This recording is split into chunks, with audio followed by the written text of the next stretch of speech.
morning and welcome to the third lecture in the online series Introduction to Interaction Design.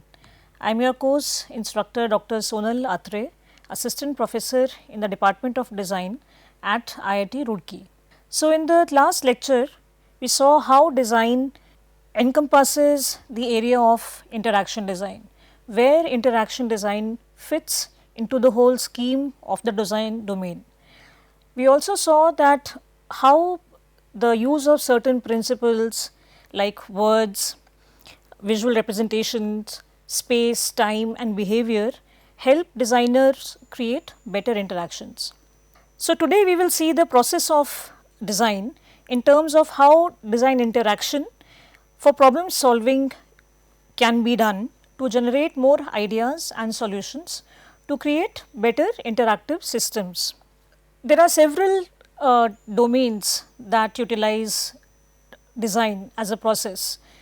For example, architectural design, behavioral sciences, industrial design, product design. So, there are some similarities in all of these areas in terms of how they carry out the research process or how the design process is conducted. So, we will discuss the double diamond process. So, there are 4 phases in the design process and the other domains of design like architecture design, industrial design, product design and many others, they follow a similar approach, although it may vary slightly depending on the problem and what is the solution we are trying to look at. So, these broad phases are discover, define, develop and deliver. So, the double diamond was introduced by the Design Council and it presents a framework that allows companies to apply design characteristics to find creative solutions and innovative ideas. So, many companies that we know we interact with their products such as Apple and Microsoft, they use the double diamond process to problem solving. So, we can broadly break this process into 2 parts. One is the problem space and the other is the solution phase. So, the diamond on the left which has discover and define on top, that is the problem space, and on the right the develop and deliver is the solution space. So, as we can see that the one individual diamond is starting from a point and then it is diverging. So, the first stage or the first step here is the divergence. But before we actually start working on this method, we start applying it, there are a few preparations that usually should be made. So, what 2 things are important when we are planning to apply the double diamond is the team that is going to work on the project and the second is the space. So, since this is a highly collaborative activity, so the team has to be chosen in a very careful manner that all the members, they are able to contribute to all the phases that will be involved in this process.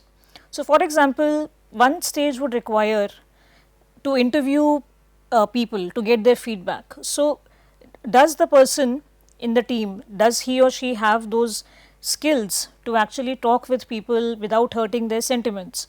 So, this is an example that how we need different strengths in the team.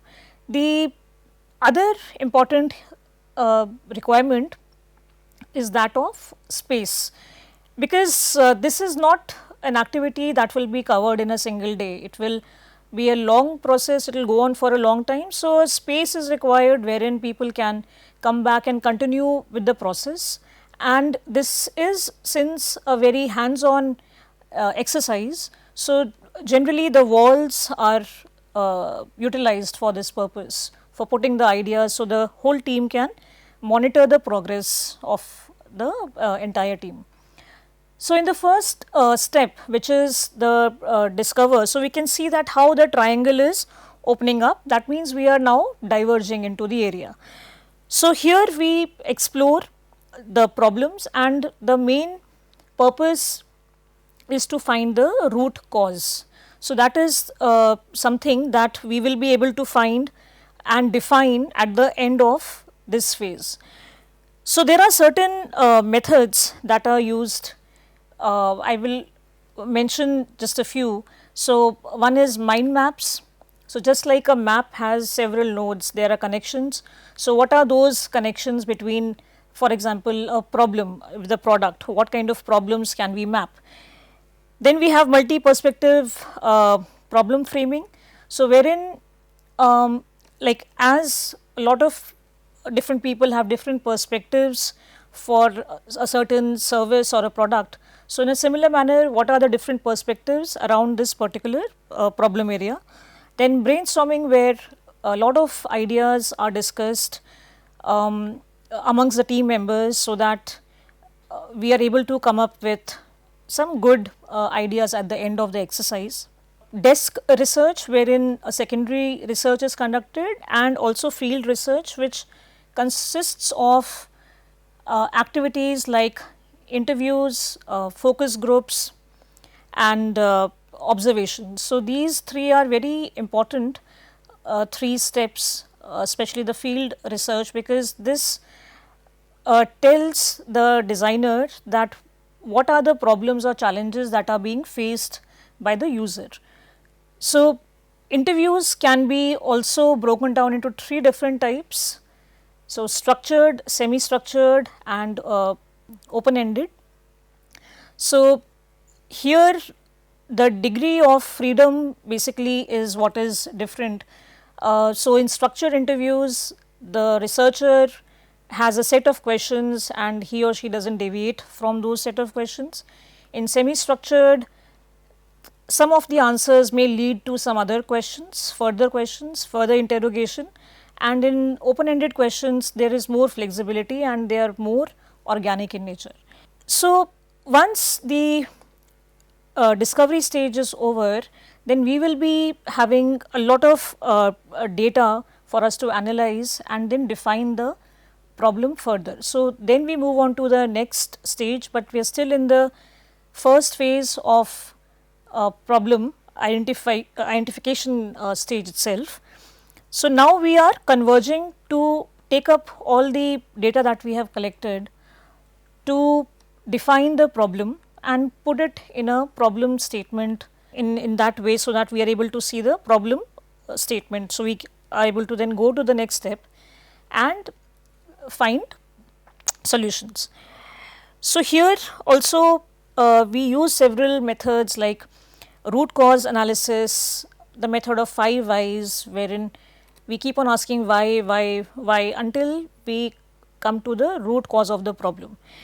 Then user story, that how the narrative is important for this stage, and also the affinity diagrams. So, these are several techniques that are used. Now, when we come to the next stage, and again here we will be diverging, this is the develop stage. So, now we have some we have a problem statement, and now we have to develop some solutions, some prototypes. So, there are several ways in which we can go ahead in this as well. So, one is the minimum viable product or MVP. So, this is a quick technique to just how can by minimal investment we can come up with a solution. So, we can test it out. Rapid prototyping, so we can quickly make some prototypes. They may be paper prototypes, they may be cardboard prototypes, something that can be quickly made so that we can analyze them further.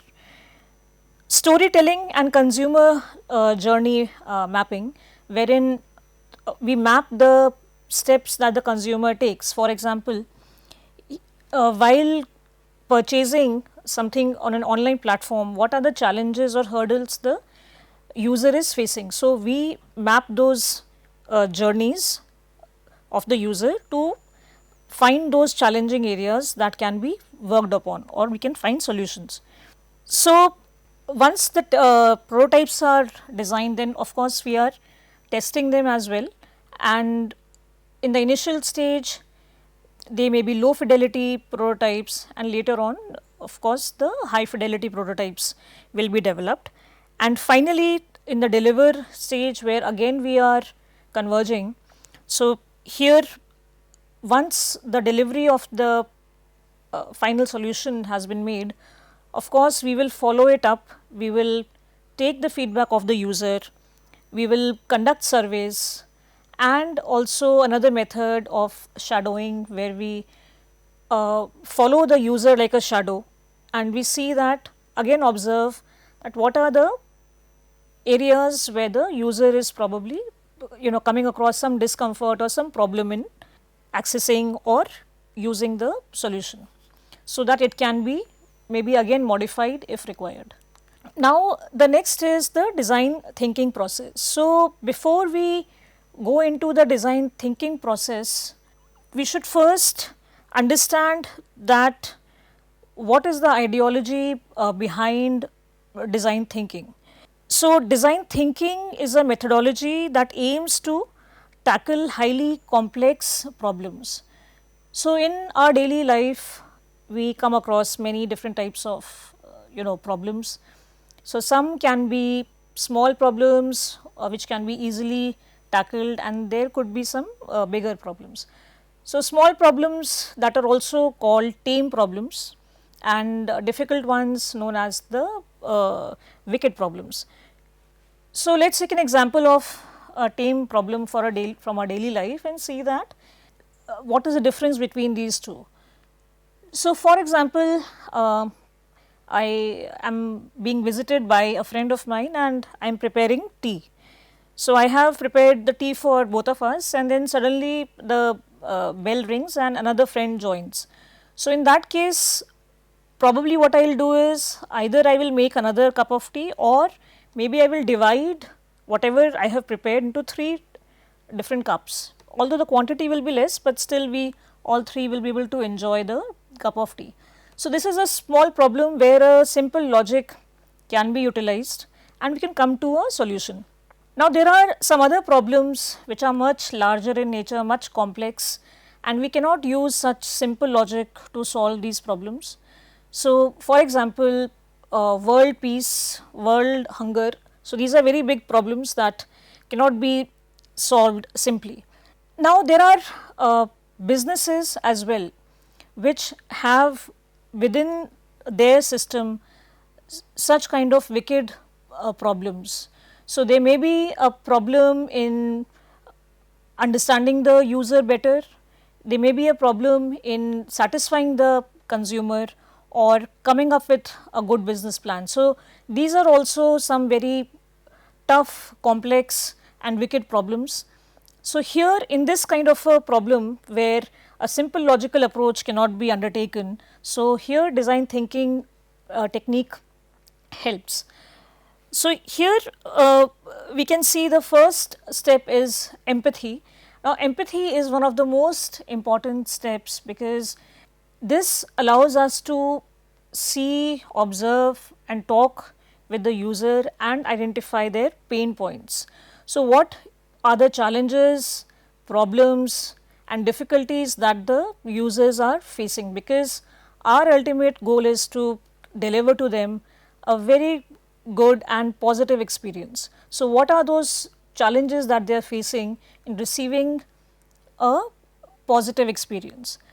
Now since design thinking is an out of the box approach, so some steps may not be very linear. This may, at certain times one may have to go back and forth to actually come up with the final solution.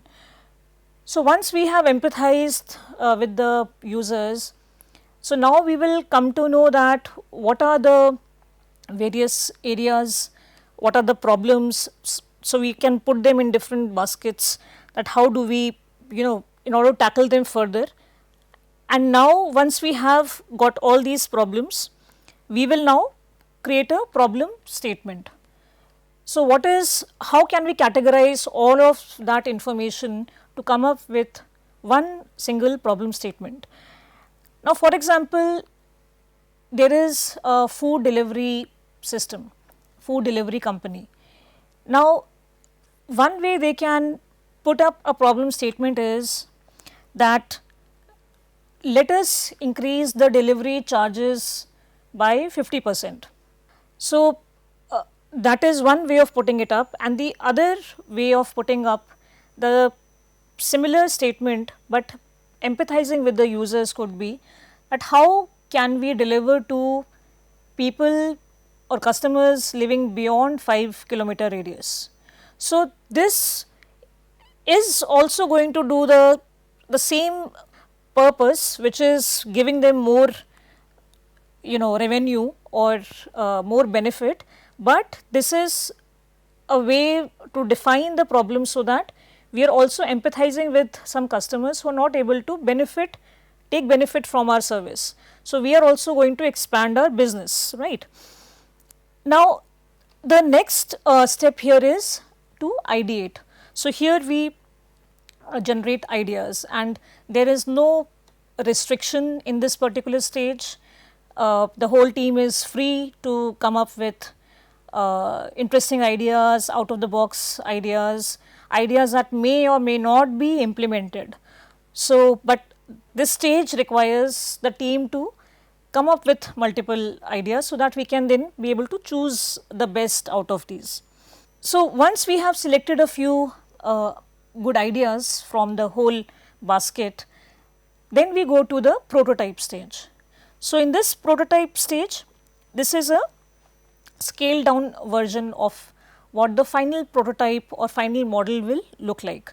And this is a simple model, it can be a paper model, or it can be a interactive digital representation, but using fewer resources. And finally, in the test stage, we will check for any flaws or any problems or any gaps that have still been left and they have been unaddressed. And finally, then we implement the solution. So, another method that we use is the lean startup process.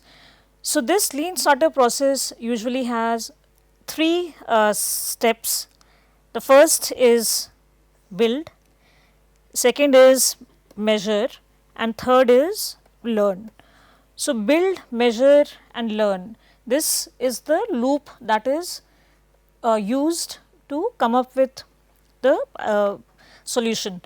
Now, within build we have products. So, building products, then measuring data, and then applying learning from the data that we have received, and finally adding more ideas to again build.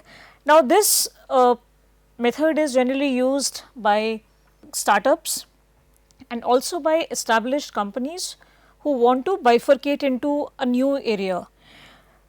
So, what is interesting in this process is that it is not a long 5-year business model type of a problem. So, here what is advisable is that experiment and fail. So, that is the philosophy here. There is no fear of failure when we are using. So, now for this we also take up those ideas where the users have already demonstrated an interest, like where they would like to use or some kind of problems that they have addressed and they are looking for a solution for that, rather than building a solution or a product first and then looking for the consumer for it. So, that is the lean startup process. So, for example, there is a fitness application. So, what this fitness application will probably first do is just create a very simple model of their application with registration and just a few different headings for the users to choose. Once they see the pattern of the users, that how they are interacting with this particular model, how many times are they coming back, are they using certain feature much more than the others. So that will then tell them that what is that the user is looking for, and then they can slowly keep on adding more features to make the app more detailed, and so that there is more usership. This also helps businesses to recover quickly. So if a business, for example, has put in a lot of effort in planning out a whole 5-year business model and then it fails, so that is, you know, a big setback for the company. But here, because we are doing quick hypothesis checks, we are taking small hypotheses, testing them out. If they are passing, then we are moving forward. If they are failing, then probably we will diverge into some other direction. So this is not such a big failure as an established or a traditional business, and actually failure is expected here in this particular process. The other important aspect here is of the team, that who comprises of the team. So unlike traditional businesses where, you know, people are looking for certain experience, certain qualifications, so here the team that is required has to have an open mind. They should be open to experimentation, and they should be open to rework on their previously done work, because we can see here that build, measure and learn. So we will continuously keep on applying this to refine our final work. Another process that is used here is the agile process. So as the name suggests, agile meaning flexible. So this system or process offers flexibility to the design team, and here the problems are broken into smaller problems. So we can see here that the one loop of one stage of the problem is design, then develop, then test, deploy and review. So this is the step taken for solving one problem, and this one problem we can also call it as sprint, because it is done very quickly. The time required to finish one problem and go to the next step is usually 2 to 4 weeks, depending on the quantum of the problem and the challenges. So after one sprint we go to the next, and during the whole process all the stakeholders are in the loop and they are getting the regular feedback as well. So if there are any inputs, they can be incorporated, and then we can quickly move forward to the next step. Now agile the agile process and design thinking, the difference between these two approaches is that agile process is for problem solving and design thinking is for problem identification. So if design thinking and agile process are combined, then they are going to be very effective in problem identification and for giving the solution to the problem. So this becomes a combination of these two becomes a very strong approach for problem solving.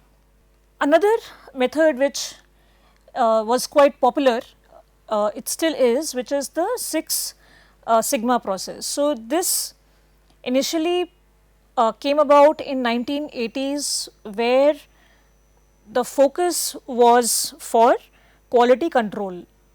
Now this process has 2 offshoots. So you can see DMAIC and DMADV, which is define, measure, analyze. These first 3 steps are same. The difference is in the last 2 steps, and the first one, the one with improve and control, DMAIC, is applied on companies or products that are already existing, and DMADV, with the last 2 stages being design and validate, they are for new products that are planned or are envisioned. Now here the problem is defined the budget and all other considerations are taken into account. Then of course we measure with the feedback received, we analyze it, we improve the system in the first area, in the existing, where there is an existing problem, we improve it, and then we put some control measures, so that there is a constant improvement. It should not, the performance should not go down. In the second approach, which is for newer products or processes, so here we again define, measure, analyze, and we here then design or make the prototype and then validate it or test it out to see if it is working as expected or there are some challenges. So here we can see the broad differences between the two approaches, where DMAIC is initiated from any existing problem and DMADV is initiated from an innovation or an idea.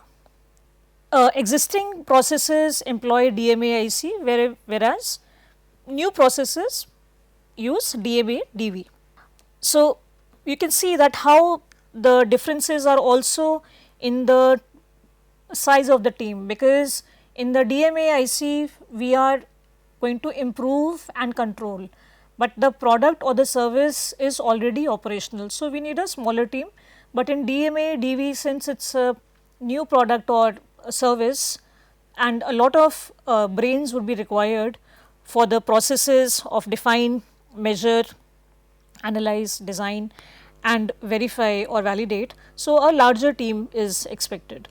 Similarly, the time frame also is longer for DMADV problem, because we are starting from the point 0 here, whereas in DMAIC we already have reached a certain point and we are taking off from there. So you can see that how these two approaches are different. Another approach that we use is the human centered design process. So as the name suggests, human is in the center of the process. So the process needs to take into account the human requirements. So human centered design is basically an approach to interactive systems development to make them usable and useful by focusing on the users, their needs and requirements. And we apply strategies such as human factors, engineering and usability knowledge and techniques. So this process is cyclical. So what it means is it is not linear, and sometimes when we are in that stage of the design process, we realize that what are the lacuna or what are the gaps, and then we may want to visit the previous step again and make the required changes or conduct more research. Maybe in the research stage there were some gaps are still remaining, so we may want to go back and study them, understand them better, and then come back to our next stage of prototype, for example. So this is what makes it a fluid and continuous process, and when all the participants are satisfied and the solution has been identified, then it is when the process of this ends. And as we go along further and practice more, so these cycles keep on becoming shorter and shorter. So initially the cycle may require a designer or the team to go back and forth, but over time and with experience these cycles become much more smaller and less time consuming.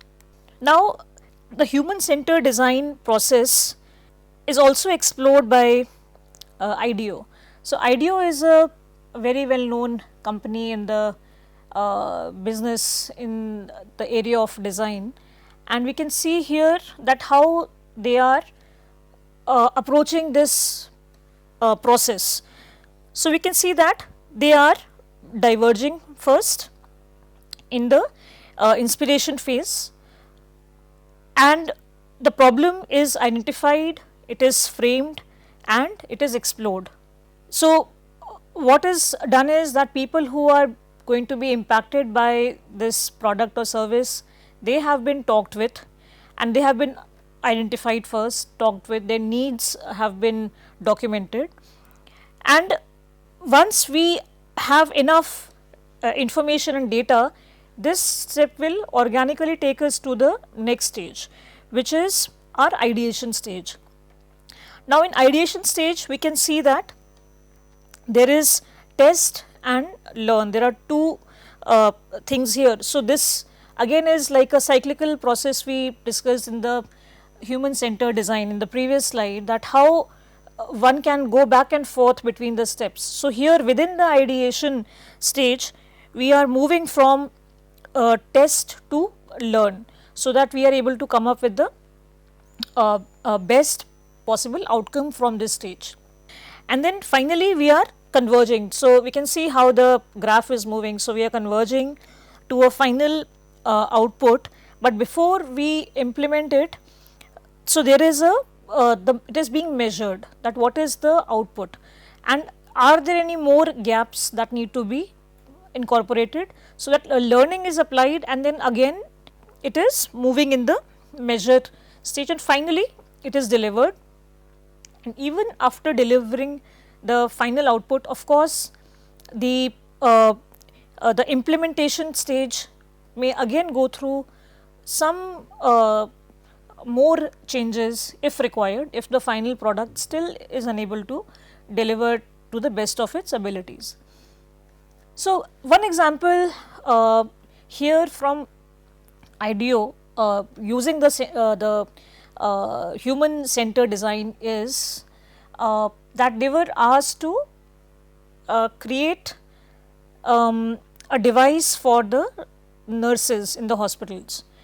So, the device was required to enter some data, the process that is going on. There are several steps involved in a surgery, and what has happened, what tick tick tick. So, basically documenting that what all stages or steps have been completed.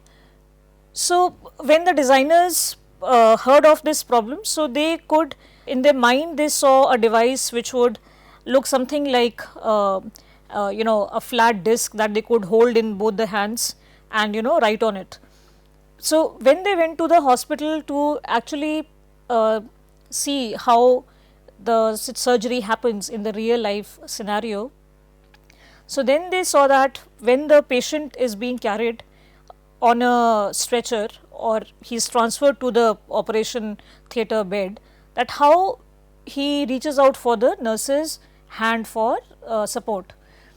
So, that told the designers that the nurse requires one hand to be free in order to comfort the patient. So, it cannot be a two hand operation, it will have to be a one hand operation, and then they designed a device wherein the thumb could be used to operate it, and the other hand of the nurse was available so that the patient could be comforted. So, the next method is the 6 thinking hats, wherein as you can see there are 6 colored hats, each denoting a different type of a personality or a feeling. So, the blue has, for example, process. So, if a team member is wearing a blue hat, so then they will be thinking about the process, how to implement it. If somebody is wearing a red hat, they will be talking from the perspective of the feelings. If somebody is wearing a black hat, then they will be critical, so they will be very cautious. So, each color of the hat which symbolizes the way different people observe the reality, and this is one method where the observer can put or take off a hat and add another hat. So, this adds that dimension to the whole process. So, first to explore the problem, then next to develop a set of solutions, and finally to select a solution through the critical analysis. So, if sometimes the group may get stuck, so this tool is very helpful when no ideas are coming across, then wearing or changing the hat can help one come up with some interesting solution. So, this brings to the end of today's lecture. So, in today's lecture we covered the different design interaction design processes, and what we have seen is that all of them highlight the importance of a good team, and how the team members all contribute to identify, define, prototype and finally deliver the solution to the user. So, in the next class we will try to understand the user more in detail and what are some usability goals that the user is looking for, what are some of the user experience goals that make the product much more interactive, and what are some other cases which we need to consider while we are designing. So, thank you and see you in the next lecture.